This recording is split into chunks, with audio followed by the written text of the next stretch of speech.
Hi, welcome back. Just want to share with you my recent updates with my TT-02D. This is a 50/50 drift car, and I added some updates that I thought was quite clever.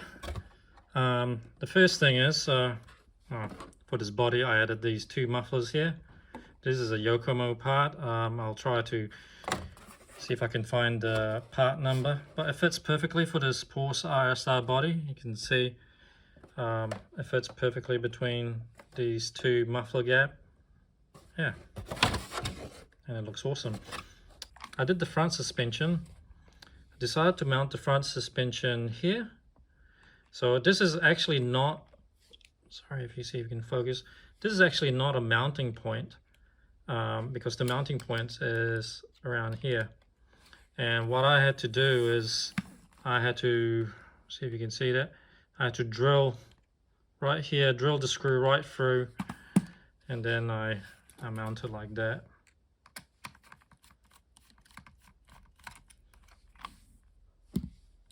So you can see, yeah, and this actually gives the perfect position for the drift, because the suspension just doesn't feel soft enough if I used even the highest mounting points here. And I don't know, the TT-02 just doesn't feel right at the front, and I'm really trying to make the front as soft as I can because this is a 50/50. So I want like a ton of grip at the front to encourage more oversteer. Right, sorry, fast forward. So I added a new ring. This is the 40 tooth ring diff, and it came from the new XV02, which share the same gearing. Not sure if you can focus here. It says here 40. So there's a 40 tooth. So you need to match it as well with this thing right here, the bevel gear, and this will give an underdrive at the front because the rear gear is 39 and the front is 40, so the front move slightly slower.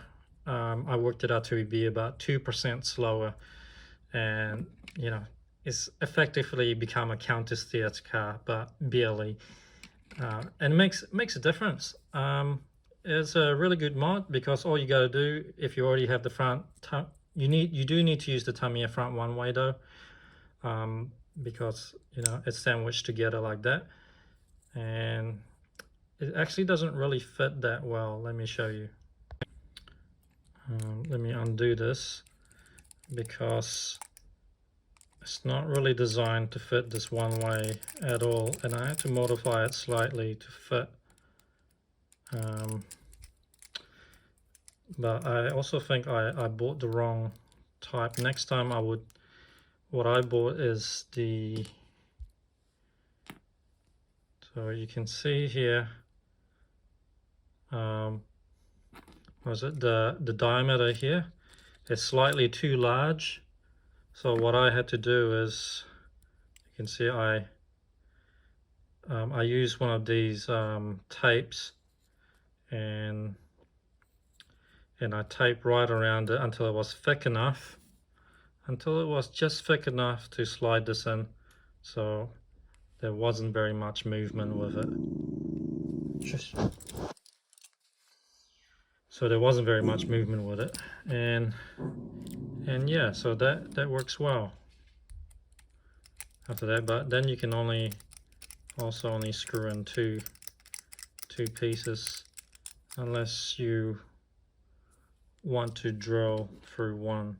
But I think doing with just two screws has worked out well so far. It's strong enough anyway, just like that. So, and with this you got a counter steer car, almost 2% counter steer, so 1.02. Right, another thing is I'd like to show you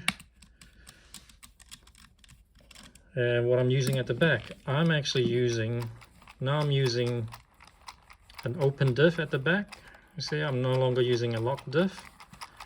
The reason for this is that I discovered that I got it wrong all along about the lock diff. I thought lock diff would give you more oversteer, which is kind of true, but an open diff is actually better for oversteering than the lock diff. The lock diff has actually increased more understeering. I guess I'm not really an expert on this, but it's best if you test it out yourself. And what is that? A lock diff will, an open diff will allow the car to turn better, because a lock diff will continuously pushing and it promotes understeer during the corner. So one of the problems that I was trying to get rid of is getting this car to work well in smaller tracks. And if you run a smaller track, open diff is better. If you run a large track, lock diff is better. An open diff will also slow down your car because you will lose a little bit of traction, a little bit of power with it. And that's a good thing, because a 50/50 car has usually too much traction and it goes too fast for realistic drifting. Let me open this up, and I got one more little special surprise here to show you. Right, so I opened this up. Just move that. So you can see I'm just using the normal, the factory open diff.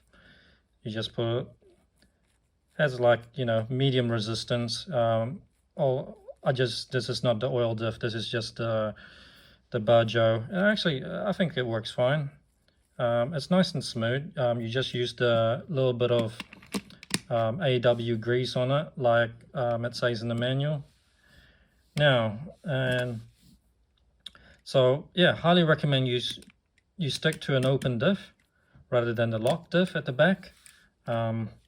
I think you'll find it work better in small track. It'll actually give you more oversteer than the lock diff. Now, last thing is, you may notice I got a 6mm spacer right here. So it's actually quite a cool modification. See if you can find what you call motor spacers online. Tamiya makes one for the TB03D. This is a 3mm spacer, and I also had another 3mm spacer which came with my TB05, which I wasn't using, so I doubled that up, and I think 6mm is pretty much the maximum you can go, because the motor shaft here is not long enough to go longer than 6mm. So what 6mm spacer does is it moves the motor position 6mm forward to give a better balance for the car. And I'm not sure if you'll notice the difference, but I noticed the difference. The car's, feels more like a mid-motor mount, and yeah, I think 6mm will make quite a difference. All right, I guess that's most of my update today. Another thing that you might notice, that I'm using a D-like tires now, and this is the only tires I use now. I've completely ditched the MSD tires. These D-like tires, I'll do a running video with it, and these tires have been amazing. They're soft compound tires, but they give a lot of grip, but they kind of react on heat. Once they heat up, they become more slippery, and they last a long time as well. They last longer. They don't actually wear out. Like the MSD hard tire actually gets worn out pretty frequently. Much faster, and it can become uneven as well. And once you get a flat spot, uneven, and the tire will start vibrating like that. And that doesn't happen with these tires because these are like softer compound tires. And even though they're soft compound, they last a long time. They last longer than the MST tire, and they give way better grip and control. And it's not, you know, they become slippery as well, so it doesn't become excessively fast like you're running a rubber tire. Yeah, I'll do a running video once I put this car back together, and I think you'll be impressed of the result. All right, I'll see you next time.